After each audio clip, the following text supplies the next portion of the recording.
जमीन की खातिर एक शख्स को बड़ी बेरहमी से कत्ल कर दिया गया। मारिया किस तरह ही?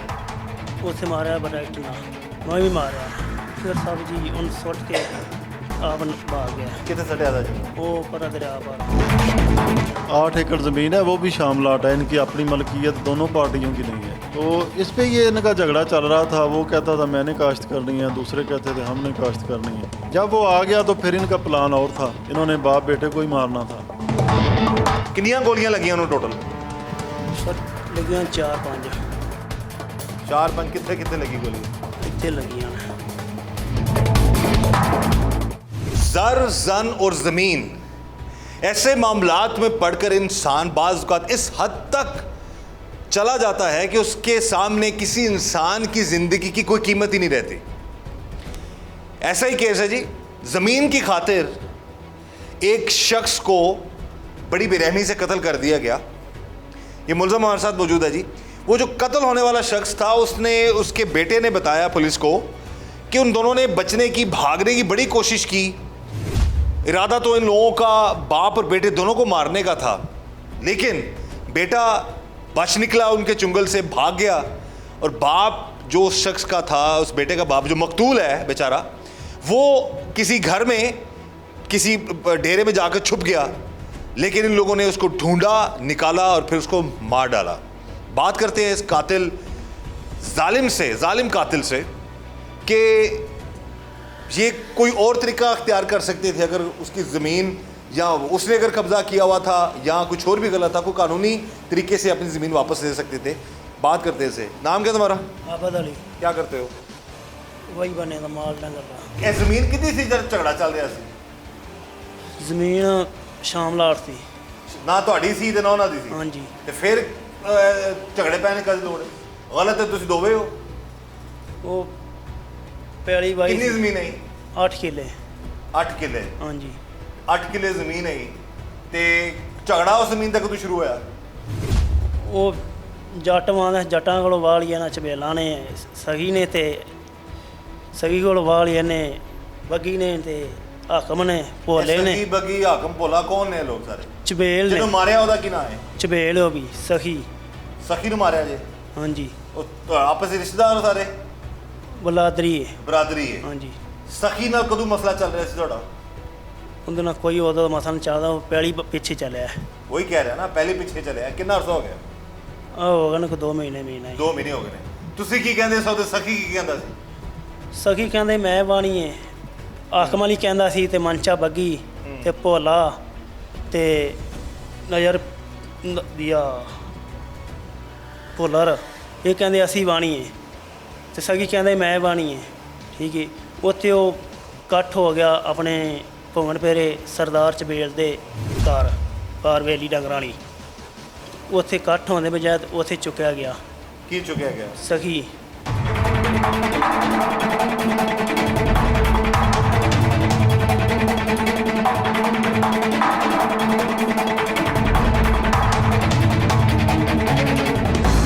इस वक्त जी हमारे साथ मौजूद हैं SHO थाना शरकपुर लतीफ़ गुजर साहब, और उनसे हम बात करते हैं इस केस के हवाले से, जिसमें एक शख्स को बड़े फिल्मी अंदाज में जी उन लोगों ने उस शख्स को फिर निकाला, उसके साथ बड़ा जुल्म किया। बात करते हैं जी SHO साहब से, लतीफ़ गुजर साहब से, कि मामलात क्या हैं और असल कहानी है क्या, असल केस था क्या।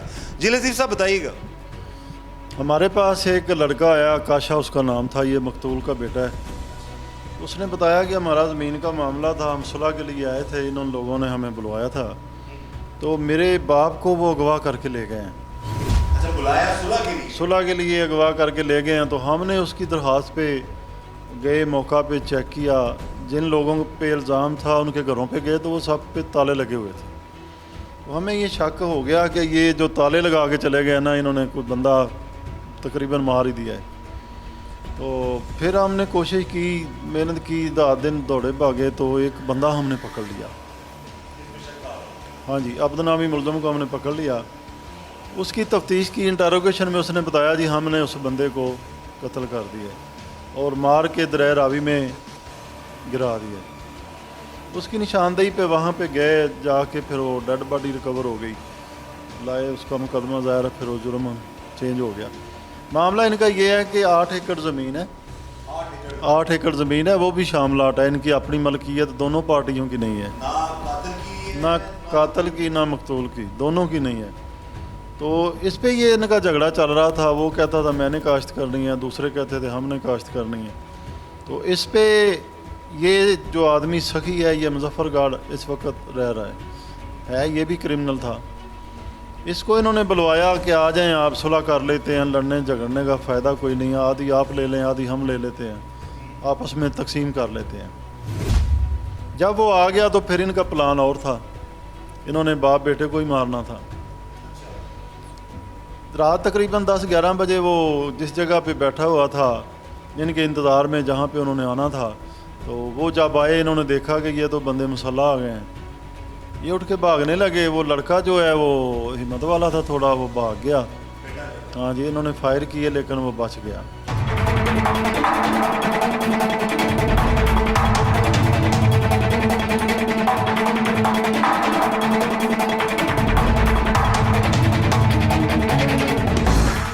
ज़िला शेखुपुरा की तहसील शरपुर का ये वाक़या है, जहाँ पर दो गिरोहों के दरमियान शामलाट की जगह के ऊपर तनाज़ा हुआ और बात यहाँ तक पहुँची कि एक गिरोह का शख्स दूसरे गिरोह के शख्स ने कत्ल कर दिया और कत्ल करने के बाद उसकी लाश को नहर में फेंक दी गया। असल वजह क्या सामने आई कि जो गांव देहातों में जो शामलाट की जगह होती है, जो गवर्नमेंट प्रॉपर्टी होती है, गवर्नमेंट लैंड्स होती है, ये हस्बे कानून उस ज़िले इंतज़ामिया ने उस इलाके के ज़िम्मेदारों को उनकी ज़मीनों के पोर्शन के मुताबिक अलॉट करनी होती है और अलॉटमेंट का जो तरीक़ेकार है वो हस्बे ज़ाब्ता कानून में बाकायदा लिखा हुआ है, जिसके तहत उन ज़िम्मेदारों ने, उस गांव के बासियों ने उस शामलाट की जगह के ऊपर उस गांव देहात के बाशिंदों के लिए कोई वेलफेयर का काम करना होता है। जैसे कोई डिस्पेंसरी बना दी जाती है, कोई स्कूल बन जाता है, इसी तरह चराहों के लिए या वो मवेशियों के लिए पानी पिलाने की जगह, कोई ऐसे दरख्त, ये सारी चीज़ें ये अंग्रेज़ दौर से चलती आ रही हैं। कानून के सेक्शन के ऊपर भी अभी हम बात करेंगे। अब ये जो इस तहसील के शरपुर के जो दो गिरोह थे, ये शामलाट की जगह के ऊपर कब्ज़ा करना चाहते थे। अब इस कब्ज़े के लागतबाजी में, ज़िदबाजी में, दुश्मनी की हद तक ये एक दूसरे के ख़िलाफ़ हो गए, मगर फिर मौजूदीन ने इनके दरमियान मसालत कराने की कोशिश की, जिसकी बिना के ऊपर इनका आपस में कट का टाइम हुआ और जब ये कट में दोनों ग्रोह आपस में इकट्ठे हुए तो बात इनकी तस्वीर में हल ना हो सकी, जिसके ऊपर वहाँ पर इनका झगड़ा हो गया और एक ग्रोह ने दूसरे ग्रोह को फायरिंग करके कत्ल कर दिया और फिर कत्ल करके उसकी लाश नहर में बहा दी। अब क्या ये वाक़या यहाँ पे रुक जाएगा या इसमें मज़ीद और जाने भी जाएंगी?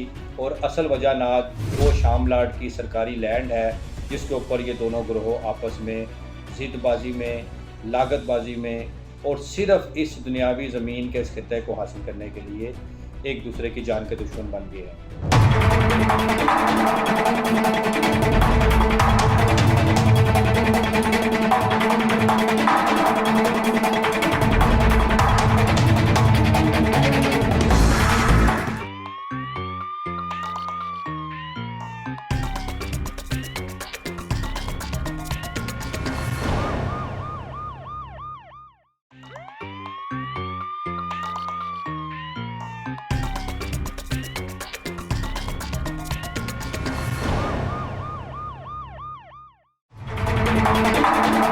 जमीन की खातिर एक शख्स को बड़ी बेरहमी से कत्ल कर दिया गया।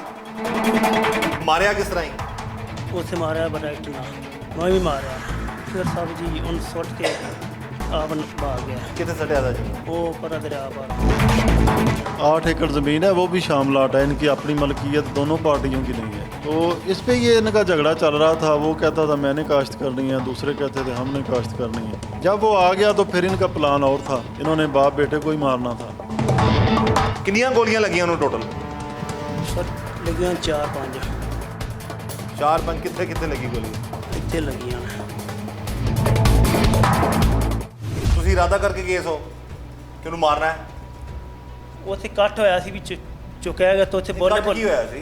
ਕੱਟ ਹੋਇਆ ਸੀ ਕਿ ਉਹਨੂੰ ਮਾਰ ਦੇਣਾ ਹੈ ਜਾਂ ਕੋਈ ਜ਼ਮੀਨ ਦਾ ਫੈਸਲਾ ਹੋਇਆ ਸੀ? ਜ਼ਮੀਨ ਦਾ ਫੈਸਲਾ ਕਰਨਾ ਤਾਂ ਉੱਥੇ ਬਦਲ ਗਿਆ ਤੇ ਚੁੱਕ ਦੇ ਲੈ ਗਿਆ ਪਰਾ ਰਾਵੀ ਤੇ ਕਿੱਥੇ ਲੈ ਗਿਆ ਉਹਨੂੰ? ਪਰਾ ਦਰਿਆ ਕੌਣ ਪਰ ਕੌਣ ਸੀ ਤੇ ਨਾਲ?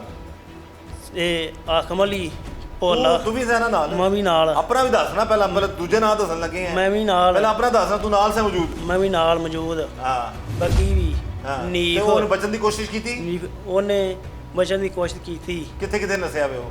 ਉੱਥੇ ਬਾਹਰ ਬਾਜ਼ਾਰ ਚੋਂ ਨਸਿਆ। ਕਿੰਨੇ ਮੁੰਡੇ ਉਹਦੇ ਨਾਲ, ਹੋਰ ਕੌਣ ਸੀ? ਉਹਦੇ ਨਾਲ ਸੀ ਉਹਦਾ ਬੱਚਾ ਸੀ। ਪੁੱਤਰ ਸੀ ਉਹਦਾ? ਹਾਂਜੀ ਬੇਟਾ। ਤੁਸੀਂ ਉਹਨੂੰ ਬੁਲਾਇਆ ਵੇ ਹਾਂਜੀ ਤੇ ਉਹਨੂੰ ਪਤਾ ਲੱਗ ਗਿਆ ਤੁਸੀਂ ਮਾਰਨ ਨੇ ਉਹਨੂੰ? ਹਾਂਜੀ ਉਹ ਨਸ ਗਿਆ ਉਤੋਂ? ਹਾਂਜੀ ਕਿੱਥੇ ਕਿੱਥੇ ਗਿਆ ਵਿਚਾਰਾ ਬਚਾਉਣ ਵਾਸਤੇ? ਉਹ ਬੱਚਾ ਦੇ ਨਾਲ ਗੁਆਂਢੀਆਂ ਕੇ ਛੁਪ ਗਿਆ। ਤੁਸੀਂ ਪਿੱਛੇ ਪਿੱਛੇ ਜਾ ਰਹੇ ਉਹਦੇ? ਨਹੀਂ ਉਹ ਉਹਦਾ ਵਾਲਦ ਕਾਬੂ ਆ ਗਿਆ। ਵਾਲਦ ਕਾਬੂ ਆ ਗਿਆ? ਹਾਂਜੀ। ਅਸਲਾ ਕਿਹਦੇ ਕੋਲ ਸੀ? ਅਸਲਾ ਐਸੀ ਪੰਜਾਂ ਬੰਦਿਆਂ ਚੌਂ ਕੋਲ। ਤੇਰੇ ਕੋਲ ਵੀ ਸੀ? ਨਹੀਂ, ਮੈਂ ਅਸਕਾਲੀ ਸਾਂ ਅੱਛਾ। ਤੇ ਬੱਗੀ ਨੀਫ ਹਾਕਮ ਉਹ ਅਲੀ ਬਾਰ-ਬਾਰ ਨਾ ਪਹਿਲਾਂ ਆਪਣਾ ਦੱਸ, ਤੂੰ ਵੀ ਨਾਲ ਸੀ ਨਾ? ਆਬਦ ਅਲੀ। ਰੱਟਾ ਨਾ ਲਾ ਕੇ ਸਾਨੂੰ ਦੱਸ, ਹੁਣ ਅਸਲ ਗੱਲ ਦੱਸ। ਮੈਂ ਵੀ ਆਬਦ ਅਲੀ ਹਾਂ ਬੱਗੀ ਭੋਲਾ ਹਾਕਮ ਅਲੀ ਨਜ਼ਰ ਭੋਲਾ ਇਹ 5-4 ਬੰਦੇ ਨਾਲ ਉਹ ਤੂੰ ਜਿਹਦੇ ਮਰਜ਼ੀ ਨਾਲ ਲੈ ਨਾ, मारा तो तू है ना। हाँ जी। हाँ तो फिर तू अब ये जी मामला ऐसे जो शातिर मुलज़िम होते हैं ना, शातिर मुलज़िम जब पकड़े जाते हैं तो वो फिर अब ये ऐसे नाम ले रहा है फलाना फलाना, ये 5-6 नाम लेके एंड पे अपना बता रहा है, वो भी मेरे पूछने पे।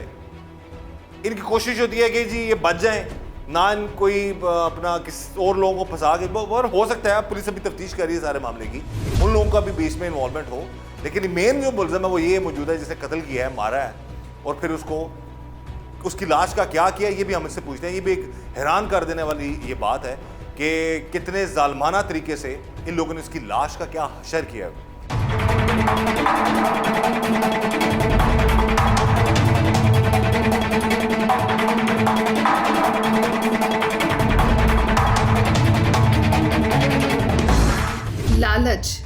लालच को हम कुछ इस तरह डिफ़ाइन करते हैं कि जब हम किसी ख्वाहिश को हद से ज़्यादा महसूस करते हैं, कंट्रोल से बाहर महसूस करते हैं और उसके लिए कुछ भी करना चाहते हैं, तो हम फिर उसको लालच कहते हैं। ये लालच जो है ये पैसे के लिए भी हो सकता है, ये जायदाद के लिए भी हो सकता है, ये खाने के लिए हो सकता है, कपड़ों के लिए हो सकता है, किसी भी चीज़ के लिए हो सकता है। लेकिन लालच जो होता है ये हमेशा हमें गलत रवैयों की तरफ लेकर जाता है। यानी जब एक चीज़ की ख्वाहिश है तो हम पॉजिटिव रहेंगे, हम उसकी ख्वाहिश को पूरा करने की कोशिश करेंगे, लेकिन जब हम लालच में आ जाते हैं तो फिर हम नेगेटिव तरीके सोचना शुरू हो जाते हैं। यानी अगर कोई पैसे की ख्वाहिश है तो पैसा हम किस तरीके से कमाएं, कौन सा तरीका हो जो कि चाहे गलत ही क्यों ना हो, हम उससे पैसा हासिल कर सकें। इसी तरह से जायदाद अगर हासिल करनी है तो अगर वो आपकी ख्वाहिश से आपकी लालच बन गई है तो फिर आप उसके लिए कोई भी गलत रवैया इस्तेमाल कर सकते हैं। वो गलत रवैया आपका ये भी हो सकता है कि आप किसी को कत्ल कर दें, या ये भी हो सकता है कि धोखे से वो जायदाद हासिल कर लें।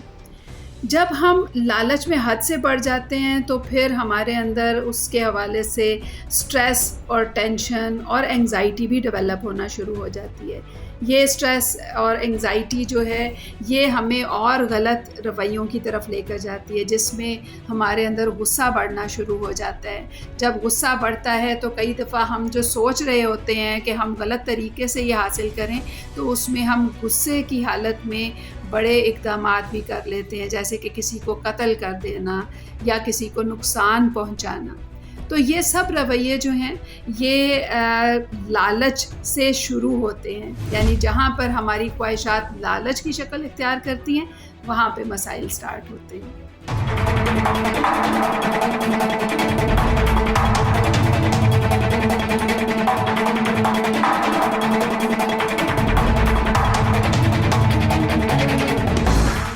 शामलाट का कानून इस खिते में बरासीर पाक व हिंद में 1912 से अंग्रेज़ दौर ने बनाया, और आज भी पाकिस्तान में 1947 के बाद ये कानून उसी तरह लागू है, जिसका नाम है the Punjab colonization of government lands act 1912। अब कोई गांव देहात में जो ज़मीनें हैं पहली दफ़ा हमारे इस खित्ते में अंग्रेज़ ने हल्का पटवार कायम किया और उसके तहत तमाम ज़मीनों की पैमाइश, जबकि इससे पहले इधर बादशाहत थी और तमाम ज़मीन, तमाम रियासत जो होती थी वो बादशाह की मलकियत तस्वर की जाती थी। लोग उसमें एज ए सिटीज़न या एज ए आपको जिसे सो कॉल्ड गुलाम कह सकते हैं वो रहते थे।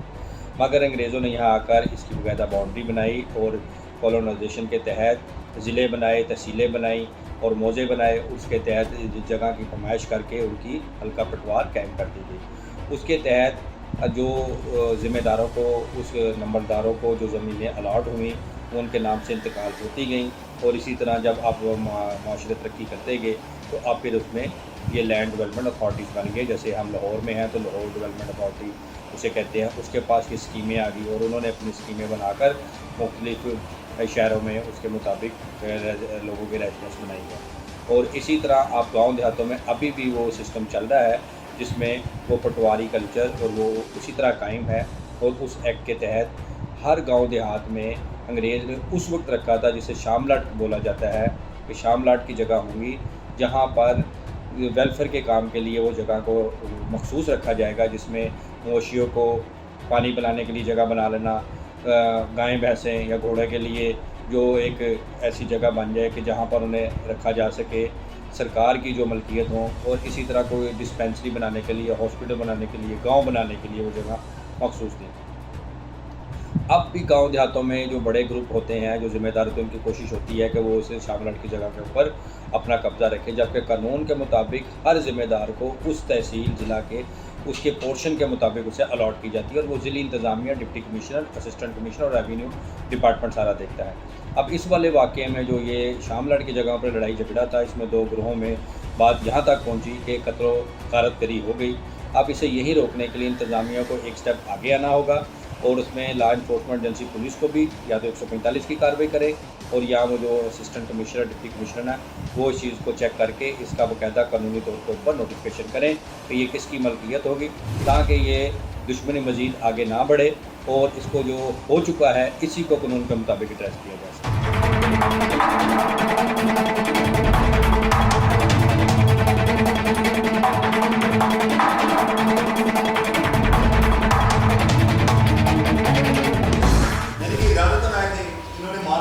ज़ाहिर है जी इन्होंने मारना ही मारना था, बड़े वेपन थे इनके पास। तो ये जो आदमी है ये घर में घुसा है, घर में छुपा है, इन्होंने वो घर दरवाज़ा तोड़ के अंदर से निकाला है, निकाल के फिर उसको उठा के ले गए हैं। फिर जाके दरिया रावी पे इन्होंने उसको ब्रेस्ट मारे हैं, मार के रावी में गिरा दिया। ये सर इसका मामला है। एक ये लाश हमने रिकवर कर लिया। वो पानी में थी, एक साइड पे लगी हुई थी पानी, वो डेड बॉडी फूल चुकी थी, वो एक साइड पे लग गया था तो वो ले आए, उसका पोस्टमार्टम करवाया, वो उसके वारस ले गए डेड बॉडी। ये इनका मामला है जी। मेन मुलज़म हमारे पास साबित है, बकाया मुलज़मान जो उनके लिए हम रेड शेड कर रहे हैं, छापे मार रहे हैं, इंशाल्लाह बहुत जल्द वो भी गिरफ़्तार हो जाएंगे। ज़ाहिर है जी बिल्कुल 100% हमने एविडेंस तो दे रहे हैं। मामला जो है वो सारा खुल के सामने आ चुका है इस केस के हवाले से, लेकिन बात वहीं पर आती है, लालच, रुपए, पैसे, ज़मीन की और इस तरह के मामलात में जब इंसान पड़ता है तो यकीन मानिए सारे जो कहते हैं ना कि हर तरफ उसको फिर गलत ही बुराई नज़र आती है। अब ज़मीन जैसे कि एसएचओ साहब ने बता दिया कि ना कातिल की थी ना मकतूल की थी, दोनों पार्टियां कब्जा करना चाह रही थी, दोनों पार्टियां जो हैं वो एक दूसरे को नुकसान पहुंचाने की कोशिश कर रही थी। और अब हुआ क्या, एक बंदा मर चुका है और दूसरा जो है जो कातिल गिरफ्तार है और दूसरे जो मज़ीद मुल्ज़मान बीच में हैं उनको भी गिरफ्तार करने की पुलिस जो है वो पूरी कोशिश कर रही है। खुदा रहा ज़मीन, जायदाद, रुपया, पैसा, इस तरह के मामलात में पड़ के गलत तरीके से हथियाने के चक्रों में पड़ के बहरे से मेहनत करें। आप मेहनत करके जो मिलता है, जो हक हलाल की आपको जो नसीब हो रही है रोज़ी रोटी, उस पर शुक्र करना सीख लें। उससे बड़ा अमीर आदमी कोई नहीं इस दुनिया में। लेकिन जब आप किसी के साथ नाहक करते हैं या नाहक करने की कोशिश करते हैं तो ये जुल्म है। जो नाहक करता है उसके साथ भी गलत होता है। तो इसलिए गलत मामला से बचना चाहिए।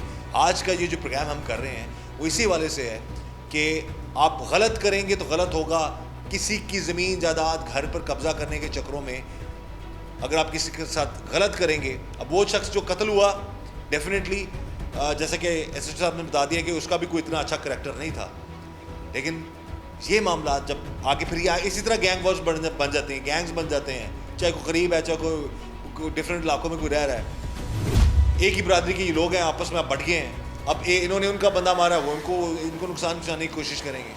बहरहाल ये मामला ख़त्म होने चाहिए, रुकने चाहिए, और जिसके साथ जुल्म हुआ है उसको कानून के मुताबिक ज़रूर इंसाफ मिलना चाहिए, जिसने जुल्म किया है उसको कानून के मुताबिक सज़ा मिलनी चाहिए।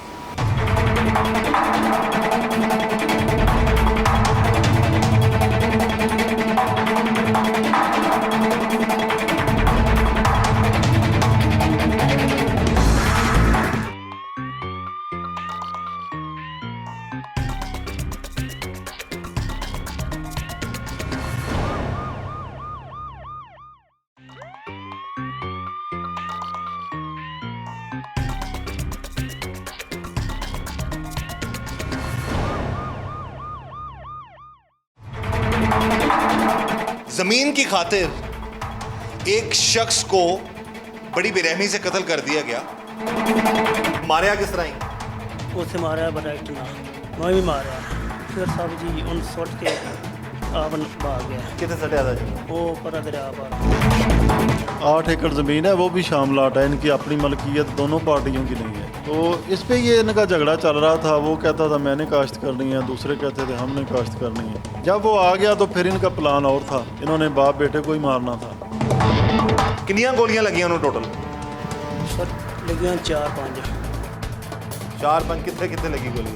ਇੱਥੇ ਲੱਗੀਆਂ ਨੇ। जो छुपदा पिया सी ते माफ़ कर देंदे, जान देंदे ਉਹਨੂੰ। ਜ਼ਮੀਨ ਨਾ ਤੁਹਾਡੀ ਤੇ ਨਾ ਉਹਦੀ, ਹਾਂਜੀ ਤੇ ਤੁਸੀਂ ਇਹਦੀ ਜਾਨ ਦੇ ਦੁਸ਼ਮਨ ਕਿਉਂ ਬਣ ਗਏ? ਬਸ ਉਹਨਾਂ ਕਿਹਾ ਵੀ ਇਹਨੇ ਆਪਾਂ ਨੂੰ ਮਾਰ ਦੇਣਾ ਹੈ, ਹਾਂ, ਤਾਂ ਆਪਾਂ ਇਹਨੂੰ ਮਾਰ ਦਈਏ। ਅੱਛਾ, ਉਹ ਇਸੇ ਤਰ੍ਹਾਂ ਮਾਰਿਆ ਗਿਆ। ਯਾਨੀ ਕਿ ਉਹਨੇ ਤੁਹਾਨੂੰ ਮਾਰ ਦੇਣਾ ਸੀ ਤੇ ਤੁਸੀਂ ਉਹਨੂੰ ਪਹਿਲਾਂ ਮਾਰਤਾ ਬਕੌਲ ਤੇਰੇ। ਹਾਂਜੀ ਅੱਛਾ, ਤੇ ਜਦੋਂ ਛੁਪਿਆ ਤੇ ਉਹ ਤੂੰ ਕੱਢਿਆ ਜੋ ਤੂੰ ਫਿਰ ਉਸ ਕਿਸ ਜਗ੍ਹਾ ਛੁਪਿਆ ਸੀ ਉਹ?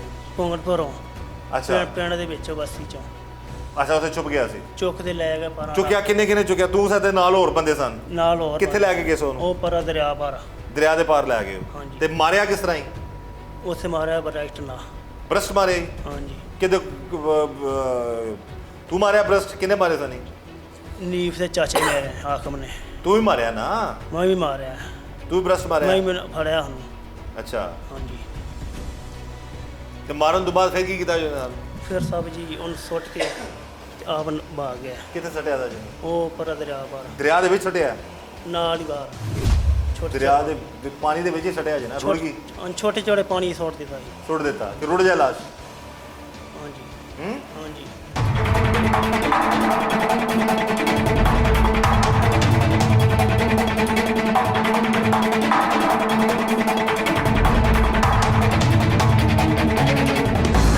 जब भी हम किसी शख्स में ऐसा रवैया देखते हैं जिससे हमें लगता है कि उसके अंदर लालच बहुत ज़्यादा है या वो गलत काम कर रहा है, तो ये बात समझने की ज़रूरत होती है कि उस शख्स के अंदर ये सारे रवैये जो हैं इनकी वजह उसके बचपन से रिलेट हो सकती है। इसलिए कि मोस्टली बचपन में अगर बच्चों को किसी भी हवाले से नेगलेक्ट किया जा रहा हो, जैसे कि उनको प्रॉपर तवज्जो नहीं दी जा रही, उनकी केयर नहीं की जा रही, उनको खाना प्रॉपर नहीं दिया जा रहा, उनको पैसे का इशू है या उनके हवाले से ये सोच है कि इनको किसी भी चीज़ की ज़रूरत नहीं है, कोई केयर की ज़रूरत नहीं है, वालिदैन इस तरह की सोच रखते हैं, या बच्चों के सामने जायदाद के इश्यूज़ को डिस्कस किया जा रहा होता है और उसमें ये बात कही जा रही होती है कि जी जायदाद सबसे अहम है, रिश्ते पीछे हैं। इस तरह के सारे रवैये जो हैं ना, ये बचपन में बच्चों के जहन में बनते जा रहे होते हैं, यानी बच्चे जो हैं इन्हीं चीज़ों को देख रहे होते हैं, सुन रहे होते हैं और सीख रहे होते हैं। तो इससे आपकी पर्सनैलिटी में तब्दीली आना शुरू हो जाती है और ये तब्दीली जो है बड़े होकर वाज़े तौर पे नज़र आती है जब छोटी छोटी चीज़ों में, जब कोई शख्स बड़ा हो गया और वो छोटी छोटी चीज़ों में अपने हवाले से उसको ख्वाहिश उसकी जो है वो लालच की शक्ल इख्तियार करना शुरू होगी। अगर हम देखते हैं कि ऐसा रवैया किसी शख्स में है, वो लालच से ज़्यादा लालच में पड़ गया है और उसको है कि वो बहुत कुछ हासिल करना चाहता है, तो फिर उसे गाइडेंस की ज़रूरत होती है। उसे पता चलना चाहिए कि आपकी लालच जो है उसके लिए आप कौन-कौन से गलत काम कर रहे हैं और उनके क्या कॉन्सिक्वेंसेस होंगे। इसमें कॉन्सिक्वेंसेस बहुत अहम होते हैं। जब सज़ा मिलती है, जैसे कि यहाँ पर भी जो केस है इसमें भी अगर सज़ा मिल गई सबको और उससे उन्होंने सीख लिया कि और बाकी लोगों ने भी सीखा कि ये गलत अमल है कि जायदाद के लिए या किसी भी हवाले से हम किसी शख्स को मार दें या बहुत नुकसान पहुंचाएं, तो हम फिर उससे सीख कर अपने आप को बेहतर कर सकते हैं।